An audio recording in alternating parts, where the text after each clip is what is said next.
السلام علیکم۔ ہماری آج کی ویڈیو مولا علی علیہ السلام کا وہ منفرد خطبہ جو انہوں نے اللہ تعالیٰ کی شان کبریائی بیان کرتے ہوئے فرمایا۔ امیر المومنین علی علیہ السلام نے مسجد کوفہ میں خطبہ دیتے ہوئے فرمایا، تمام حمد اللہ کے لیے ہے جو کسی چیز سے نہیں بنا اور نہ ہی اس نے کائنات کو پہلے سے موجود کسی چیز سے بنایا۔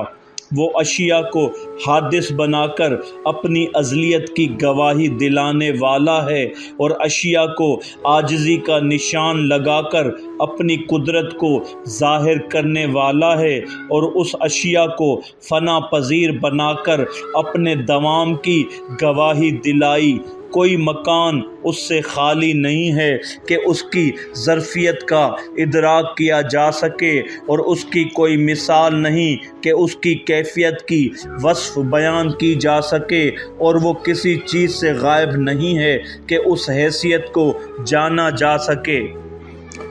وہ مخلوقات سے صفات میں جدا ہے اور ادراک کی سرحدوں سے ماوراء ہے، اور اپنی کبریائی و عظمت کی وجہ سے حالات تصرف سے خارج ہے۔ تیز ترین اذہان کے لیے اس کی حد بندی کرنا حرام ہے اور گہری فکر و سوچ کے لیے اس کی کیفیت کا اندازہ لگانا ناممکن ہے، اور تیز ترین نگاہوں کے لیے اس کی تصویر بنانا غیر ممکن ہے۔ اس کی عظمت کی وجہ سے کوئی مکان اس کا محتوی نہیں، اور اس کے جلال کی وجہ سے اندازے اس کے ادراک سے قاصر ہیں، اور عقول کی اس کی کبریائی تک رسائی نہیں ہے، اور اوہام اس کی کنہ معلوم نہیں کر سکتے، افہام اس کی حقیقت میں ڈوب نہیں سکتے، اور اذہان اس کی تمثیل سے قاصر، اور بلند ترین عقول اس کے احاطہ سے مایوس ہیں، اور علوم کے سمندر اس کی جانب اشارہ کرنے سے خشک ہو چکے ہیں، اور منکرین اپنی تمام تر کوششوں کے باوجود بلندی سے ذلیل ہو کر لوٹتے ہیں اور اس کے وصف قدرت سے قاصر ہیں۔ وہ واحد ہے لیکن با اعتبار عدد نہیں، وہ دائم ہے لیکن زمانہ کے لحاظ سے نہیں، وہ جنس نہیں کہ دوسری اجناس اس جیسی ہو سکیں، اور وہ کوئی مثال نہیں ہے کہ کوئی مثالیں اس کی مشابہت کر سکیں۔ وہ اشیاء کی مانند نہیں کہ اس پہ صفات واقعہ ہوں۔ اس کے ادراک کی سر بفلک موجوں میں عقول بھٹک گئے، اور اس کی ازلیت کے احاطہ ذکر سے اوہام حیرت زدہ رہ گئے، اور اس کے وصف قدرت سے افہام عاجز آ گئے، اور اس کے افلاک سلطنت کی لہروں میں اذہان غرق ہو گئے۔ وہ نعمات کے ذریعے سے مقتدر ہے اور کبریائی کی وجہ سے بے مثال ہے۔ وہ تمام اشیاء کا مالک ہے، اسے وقت بوسیدہ نہیں کرتا اور زمانہ اسے کہنا نہیں کر سکتا، اور کوئی وصف اس کا احاطہ نہیں کر سکتا، اور سرکش گردنیں اس کے سامنے فروتنی اختیار کر چکی ہیں، اور اطراف کے بلند و بالا پہاڑ کی چوٹیوں جیسے مضبوط اسباب اس کے سامنے سرنگوں ہیں۔ وہ جملہ اجناس سے اپنی ربوبیت کی گواہی دلانے والا، اور ان کی عاجزی سے اپنی قدرت کو ظاہر کرنے والا، اور ان کے حدوث سے اپنی قدامت کا پتہ دینے والا، اور انہیں زوال پذیر بنا کر اپنی بقا کی گواہی دلانے والا ہے۔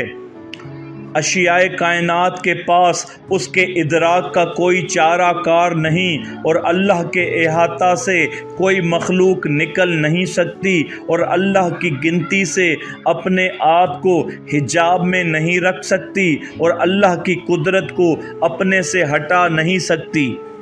صفت کا مستحکم ہونا اس کے وجود کی نشانی کے لحاظ سے کافی ہے، اور اپنی مصنوعات کو طبع کا مرکب بنا کر اس نے اپنی دلالت ظاہر کر دی ہے، اور مخلوق کا حدوث اس کے قدیم ہونے کے لیے کافی ہے۔ اس کی جانب کوئی حد منصوبہ حد نہیں ہے، اور اس کے لیے کوئی بیان کی جانے والی ضرب المثل نہیں ہے، اور کوئی چیز اس سے پوشیدہ نہیں ہے۔ وہ ضرب الامثال اور صفات مخلوقہ سے بہت بلند و برتر ہے، اور میں اس کی ربوبیت پر ایمان رکھتے ہوئے اور اس کے منکر کی مخالفت کرتے ہوئے اس بات کی گواہی دیتا ہوں کہ اللہ کے علاوہ کوئی معبود نہیں ہے، اور میں گواہی دیتا ہوں کہ محمد مصطفیٰ اللہ کے عبد اور اس کے رسول ہیں، جو کہ بہترین مقام پر رہائش پذیر ہیں، اور وہ کریم اسلاب اور طاہر ارحام سے پیدا ہوئے۔ آپ کا تعلق افضل ترین معدن اور افضل ترین اگنے کے مقام سے ہے۔ آپ کا واسطہ بلند ترین خاندان سے ہے، اور آپ اس شجر سے تعلق رکھتے ہیں جس میں سے اللہ نے اپنے انبیاء کا سلسلہ جاری کیا اور اپنے امنا کا انتخاب کیا۔ آپ کی شاخ طیب اور عمود معتدل، جس کی شاخیں بلند و بالا، اور جس کی ٹہنیاں تر و تازہ، جس کا ثمر پختہ ہے۔ یہ شجر کرم و سخاوت کی سرزمین پر کاشت ہوا اور حرم میں اگا، اور اس کی شاخیں اور ثمر اسی سرزمین حرم میں پیدا ہوئیں، اور یہ درخت بلند ہوا اور ناقابل تسخیر بنا، یہاں تک کہ اللہ نے انہیں روح امین، نور مبین اور روشن کتاب کے ذریعہ سے عزت عطا فرمائی، اور اس کے لیے براق کو مسخر کیا، اور ملائکہ نے آپ سے مصافحہ کیا، اور شیاطین آپ سے خوف زدہ ہوئے، اور آپ ہی کے ذریعے سے اصنام اور معبودان باطل کا قلع کما ہوا۔